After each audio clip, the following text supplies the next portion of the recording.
प्रश्नटी एमती अच्छी जे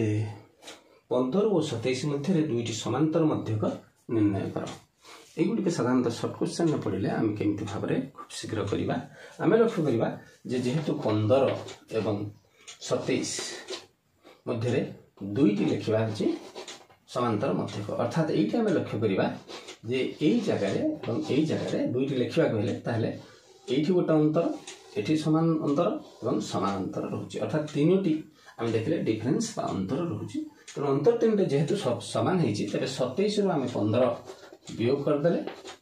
आसला के 12 तेज एम कौन कले ना 3 डिवाइड करते आसला 4 अर्थात ये आसो 4 ये आसो 4 और ये आसो 4 अर्थात 15 4 19 और 19 4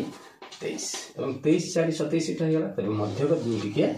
19 और 23 तेरे प्रश्नटी आपण रहा जे 12 और 36 मध्य तीन समांतर मध्यक निर्णय करेंगे 12 एवं